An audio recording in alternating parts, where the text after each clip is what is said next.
আসসালামু আলাইকুম। এই শীতে যারা কাঁকড়া চাষ করেন তাদের কিন্তু পানিতে নামতে প্রচণ্ড কষ্ট হয়। কারণ কাঁকড়া চাষ করতে গেলে আপনাকে পানিতে অবশ্যই নামতে হবে। আর এখন যে পরিমাণ শীত পড়তেছে, পানি তো না যেন বরফ। এই সময় যারা হিজলা কাঁকড়া চাষ করেন তারা আছেন সবচেয়ে বড় বিপদে। কেননা হিজলা কাঁকড়া খোলস পরিবর্তন করে। আর খোলস পরিবর্তন করার পর ওই কাঁকড়াটি থাকে সম্পূর্ণ তুলার মতো নরম। আর এখন যে পরিমাণ ঠান্ডা পড়তেছে, ওই তুলার মতো নরম কাঁকড়া যদি এই পানিতে থাকে সম্পূর্ণ ফ্রিজ হয়ে যাবে। যার ফলে অনেক কাঁকড়া মারা যেতে পারে। একটা হিজলা কাঁকড়া যখন খোলস পরিবর্তন করে তার বডির সব পার্টস তুলার মতো নরম থাকে। আর এই শীতে পুকুরে পানি যেহেতু প্রচণ্ড ঠান্ডা এবং প্রায় বরফের মতো হয়ে যায়, যার কারণে কাঁকড়ার নরম কাঁকড়ার যে বডির যে পার্টসগুলো ওইগুলো ঠিক মতো কাজ করতে পারে না এবং তার হাড় ব্লক হয়ে যায়। তখন কাঁকড়া মরার ভাগ বেশি হয়ে যায়। বেশি ঠান্ডা কাকার জন্য অত্যন্ত বিপজ্জনক এবং ক্ষতিকারক। আর সেই সাথে যদি কুয়াশা পড়ে তাহলে তো বিপদের শেষ নেই। একমাত্র উপরওয়ালা ছাড়া রক্ষা করার কেউ থাকবে না। আর বর্তমানে যারা কাঁকড়া চাষ করতেছেন বা করবেন ভাবতেছেন তাদের উদ্দেশ্যে একটা কথা বলি। ভাই, শুধু লাভের আশায় আসলে এই ব্যবসায় আপনার আসার দরকার নাই। কিন্তু লস এখানে আছে, লাভও ওখানেও আছে। এখন দেখতেছি ইউটিউবে অনেকেই ভিডিও ছাড়তেছে। অল্প কয়টা কাঁকড়া ছাড়ছি এই কয় টাকা লাভ হইছে, অল্প কয়টা খাঁচা কিনছি এই কয় টাকা লাভ হইছে। আসলে ভাই সবাই কিন্তু সত্য কথা বলে না। আর সত্য কথা বলার সাহস কিন্তু সবারও নাই। আসলে আপনাকে আগে বুঝতে হবে এটা একটি ব্যবসা প্রতিষ্ঠান।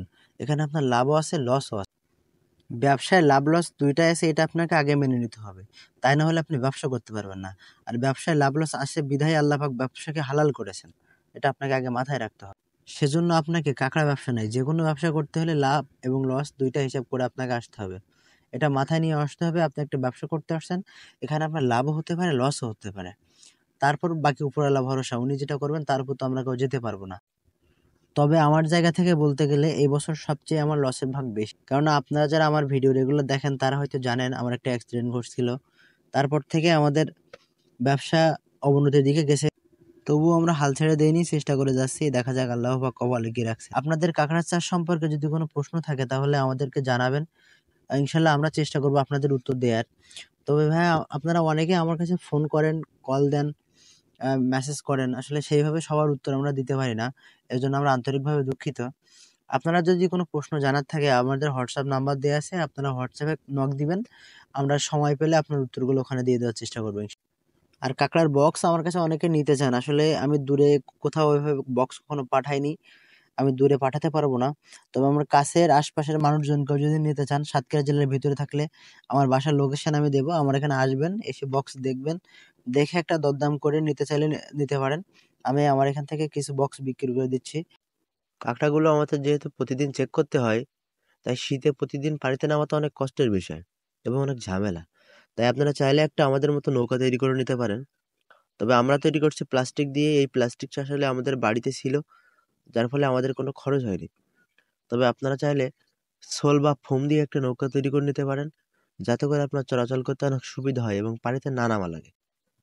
নৌকা থাকলে অনেক সুবিধা হয়। আপনারা দেখছেন আমাদের অনেক কাজ আমরা এই শীতের সময় পানিতে না নেমে কিন্তু নৌকা দ্বারা সব কাজ আমরা করে থাকি। তাই আপনারাও একটা নৌকা তৈরি করে নিলে আপনাদের পানিতে নামার কোনো ঝামেলাই থাকবে না। আমরা যে কাঁকড়াগুলো বাজার থেকে আনছিলাম ওইগুলো এখানে আমরা ছেড়ে দিছি। তারপর আমরা চেক করতেছি। অনেকদিন যেহেতু আমাদের চেক করা হয় না এই শীতের কারণে এবং অনেক ব্যস্ততার কারণে, আমি 2 থেকে 3 দিন কাঁকড়া চেক করতে পারি না। তো আজকে চেক করতেছি যে আমার কাঁকড়া কোনো মরছে কিনা। তো আমরা যেগুলো মরছে ওইগুলো এখান থেকে আলাদা করে নিয়ে আসছি। আমার ডান পাশে যেগুলো দেখছেন এগুলো মারা গেছে, আমি এগুলো উঠায় নিয়ে আসতেছি। আসলে ভাই শীতের সময় কাঁকড়ার মরা ভাগ সবসময় বেশি থাকে। আমি আজকে সুন্দরভাবে সবগুলো দেখলাম না, অল্প কয়টা দেখলাম। তার ভেতর দেখেন এখান থেকে এইগুলো কাঁকড়া মারা গেছে। আমি এখানে সবগুলো খাঁচা কিন্তু সুন্দরভাবে চেক করিনি। জাস্ট ওইগুলো যে কাঁকড়াগুলো নিয়ে আসছিলাম ওইগুলো ছেড়ে আসার সময় একটু ঘুরে দেখতে দেখতে আসলাম। তার ভিতরে এখানে দেখেন কত বড় বড় কাঁকড়া। এগুলো কিন্তু আমার হিজলা থেকে খোলস দেওয়ার পরে যে রাখছিলাম, যেগুলো অনেক সফট ছিল, মানে নরম ছিল। শীতে এরা সার্ভাইভ করতে পারেনি। এই যে শীতের কারণে ওরা একদম টোটালি হার্ট ব্লক হয়ে মারা গেছে। একেবারে নরম কাঁকড়া এগুলো, একদম তুলতুল করে তুলার মতো নরম। তো যাই হোক, আমার অনেক ঠান্ডা লাগছে। আমার কথা কিন্তু একটু নাকে নাকে মতো হয়ে যাচ্ছে। আপনারা একটু মানিয়ে নেবেন এই ভিডিওটা। আর সবাই আমার জন্য একটু দোয়া করবেন যেন আল্লাহ আমার সুস্থতা দান করে।